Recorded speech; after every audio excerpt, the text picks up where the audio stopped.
Falling in love in 2017. Falling in love in 2017 is a lot different than it was when I was growing up in the 90s. Everything now is digital. Nobody goes outside and meets their loved one anymore. Now everything's on like Tinder and Plenty of Fish. Where are they? But I can turn them inside out. I don't need no help. Hey guys, welcome back to my channel. So today's video is going to be about dating and relationships in 2017. Growing up in the 90s, dating then was a lot more intricate. You actually tried to court the one that you wanted. You would write a note here, leave it on their desk. You would buy them a rose on their favorite day. You would court them into knowing that you exist. And then once you have their attention, you put on your best clothes, take them to the movies. You be that gentleman of physical female that you were raised to be. But now in 2017, with all of these dating apps, nobody's courting anybody anymore. Everybody's judging off of looks. Swipe left, swipe right. That's not how you find love. A simple picture is not going to tell you anything about a person. We all have seen those relationships where we're like, how did they cross paths? They're polar opposites.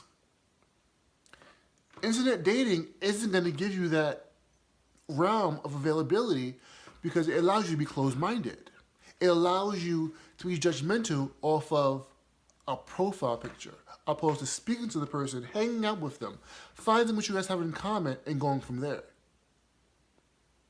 I'm guilty of it myself, being 27 and dating in this day and age, of being on these apps and swiping left, swiping right, clicking yes, clicking no, based on whether she was cute or not. I'm guilty of it, but that doesn't mean it's right. My parents have been married for 22 years, and at no time was a relationship based on looks. They had a connection, they communicated. And that's what everybody lacks nowadays in 2017. So many people are so quick to hop into a relationship, hop into bed with somebody without even knowing them. The marriage rate has gone up so much over the past 5 years, but so has the divorce rate. What's going on? What happened? Why are we allowing technology to dictate our happiness?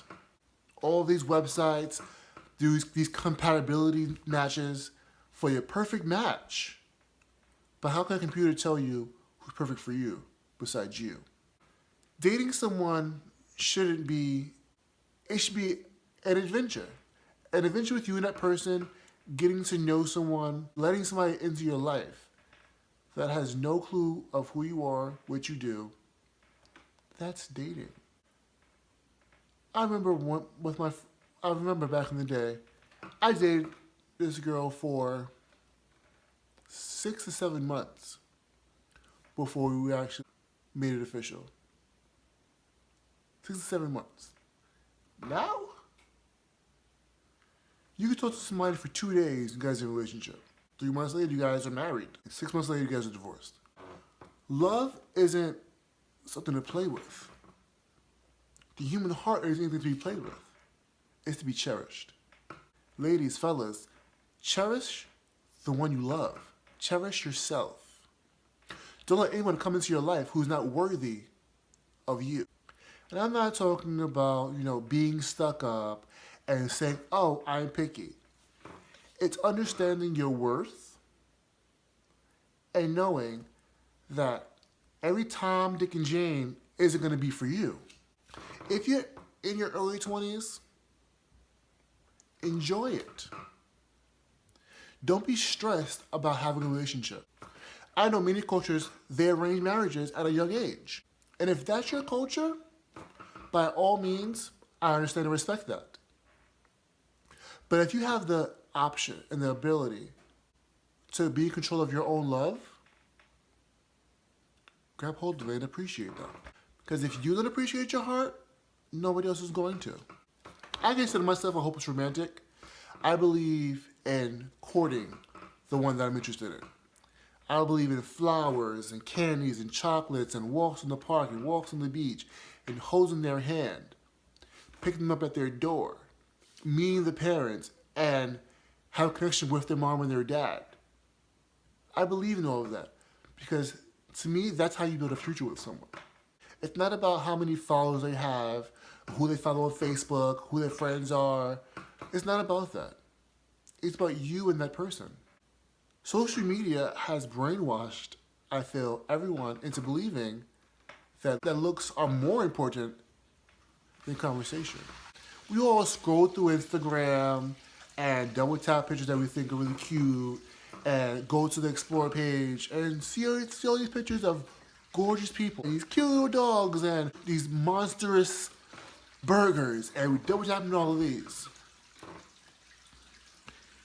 But when it comes to speaking to somebody in person, you don't know what to say. Because it's easier to filter yourself behind a computer than it is in person. It's easier to research what to say on the computer than it is face to face.